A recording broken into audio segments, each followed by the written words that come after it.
Dude remained in the middle of the pitch and was playing keep ball. Double H. Double H. Double H. Double H. Double H. Double H. Look, I would have liked it to be 11v11. I'd like it to be 11v11, and I know that a lot of people will come and get something that, oh, is this your fourth best team in the Premier League? I still believe that they're still the fourth best team in the Premier League based on the players they have to their disposal and their coaching.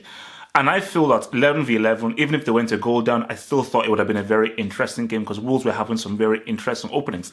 And City would have probably still have won based on them having to reply with what Liverpool did. But I would have liked to have seen 11v11. So let's talk about that red card.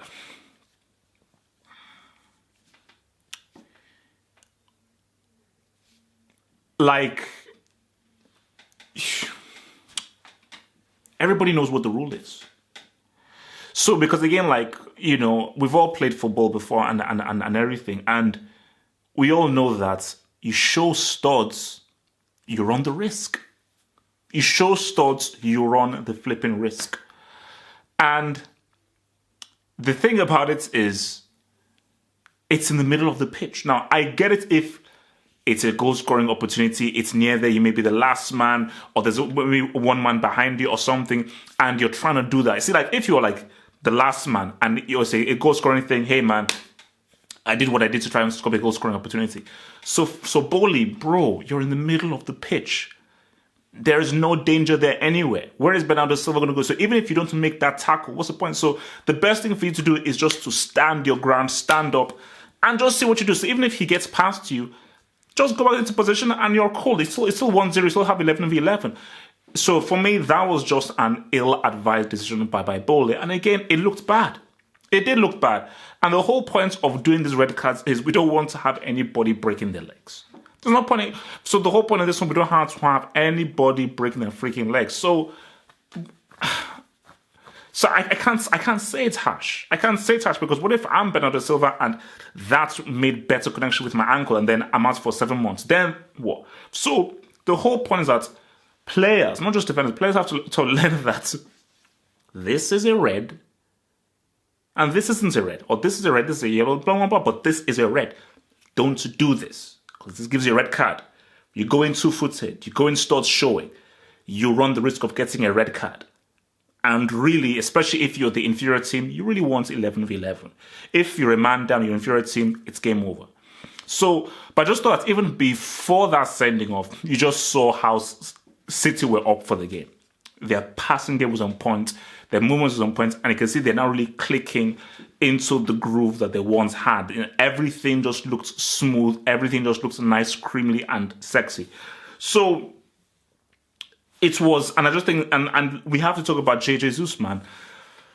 A lot of people insulted me and said Jesus is overrated, he ain't that good, blah, blah, blah, blah, what's he doing, he didn't score any goals. I've always said Jesus, this guy is extremely talented. Like, ball skills, just on a basic footballing level, this boy can play. This boy knows how to ball. So, we put that to one side. And the thing about this is that you have to be at the right place at the right time. Goal scoring is goal scoring. And when you look at for Jesus, he was at the right place at the right time. Again, nice quality cross from your boy Sane. Jesus was in the right place and at the right time. And what you're seeing is, because look, Aguero's the better striker. 100%. Aguero's still the better striker. But I think what Pep is trying to just show people is that, look, man, again, you're going to have to fight for your place. Everybody has to fight for their place because competition is healthy. Having to prove to me that you deserve to be in this team makes you play better. And by you playing better, by being competitive, it helps me, it helps the team, it helps us beat everybody that comes in our path. So that's what it's all about. So, I think for Jesus, look, if it's down to me, do you go for Jesus?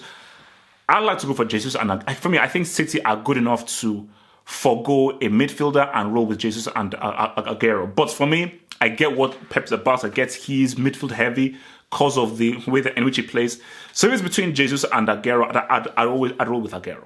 Personally, for me, I have to roll with the legacy and what that guy's about, because Aguero is he's one of the best strikers in the world. So which is what makes it so crazy. Aguero is one of the best strikers in the world.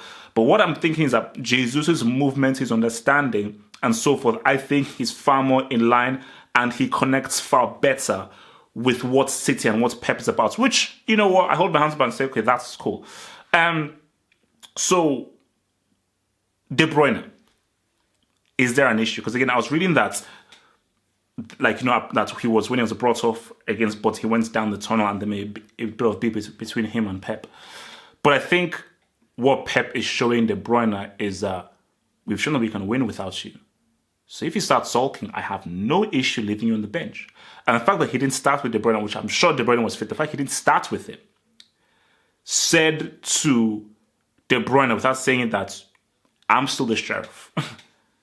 You may be El Capitan, you're the deputy. I'm the sheriff. And I'm always around here, damn boy.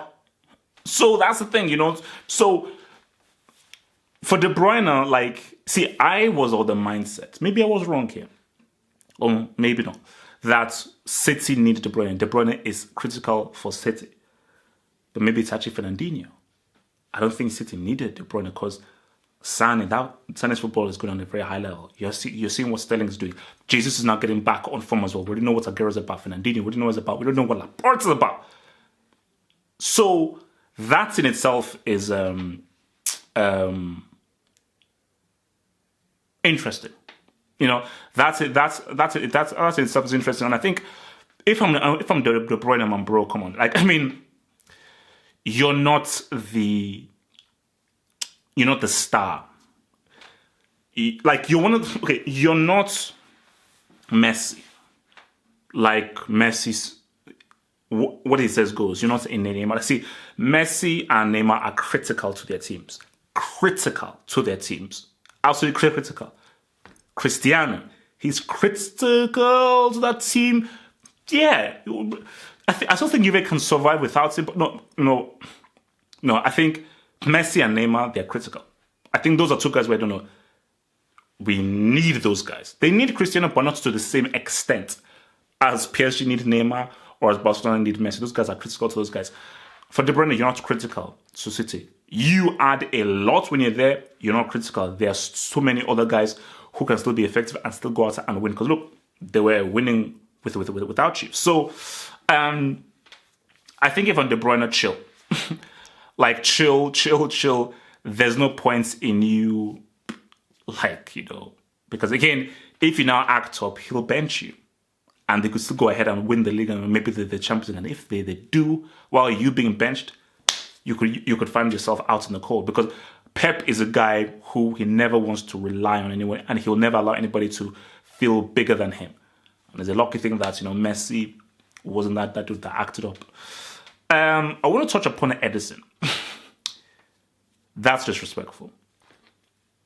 There's no need for there's no need for that. It was already bad enough that you came out, luckily won the ball, then gave the ball away. Dude remained in the middle of the pitch and was playing keep ball. This dude was playing keep ball for 2-3 passes like he was just another member. So look, told you. That's why I keep telling people that Manuel Neuer is the godfather of modern football. So forget about form and how he's on form.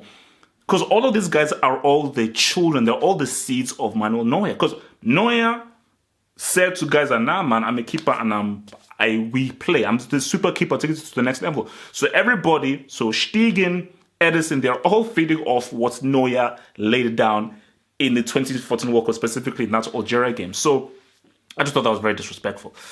So we're back to 4 points. We are back to 4 points. City, as we all knew, they responded. And I just thought for Wolves, look, I don't care what anyone says. I still think that pound for pound, based on what they have at their disposal, Wolves are still the 4th best team. I like Adama Traore, and for me, I had a bit of beef as to why he was on the bench. But I think for Traore, you're a guy that you need training. You are extremely talented. But talent is one thing. He needs better decision making. So the decision making is the most underrated attributes in football because people just take it for granted. They're like, oh no, I can dribble, I can move, I've got good ball control. Yeah, decision making, yeah, like I'll do it. No. Decision making. See, what separates tier 3 players from tier 2 players, tier 2 players from tier 1 players, but specifically tier 3 to tier 2 players is decision making. Those guys in tier 2 or the upper tier 2 always make the right footballing decision. The guys in tier 3 or lower tier 2 are extremely talented, but the lack of decision making means that they don't get to eat at the same table as the tier 2, upper tier 2 guys or the tier 1 guys.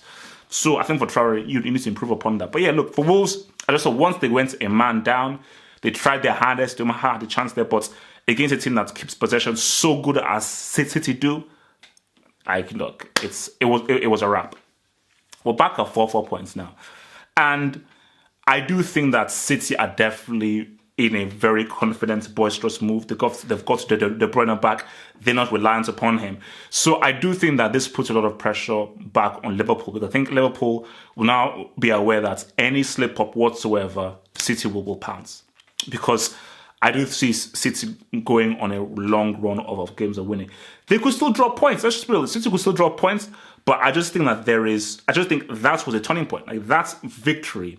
And in the manner of the victory, because it was so close, the manner of the victory that they had over Liverpool, I just think this has just made them click and say, boom, we have them in our sights. So their belief is that these guys, they don't know how to win a title. We do. We know how to win a Premier League title. They do not. So we keep on winning. We will always put pressure on them. The more that we win, the more, and it will tell. We feel that it will tell. It will tell, because can they keep doing these 1-0s? Can they keep doing these 1-0s? When will the pressure tell? And I think that even Pep can even add to that, because Pep can just keep saying a few snippets in press conference that Liverpool, man, we don't know, man, Steven Gerrard, banana skin, all kind of things. So it is all good. It's all great. I'm still sticking with what I said, that I still City will win the title, but I really feel that we just can't I didn't think that they would lose the kind of game. I think they'd lose to flipping Leicester City or Crystal Palace. So anything can happen. And yeah, man, let's see how these next few weeks ride. Peace out. Thanks for watching the video. Now think about becoming a Football Hot patron by pledging an amount each month, and then gain access to exclusive content only on the Football Hot patron page. Peace. Head over to the official site at halffootballhot.com or just click over here.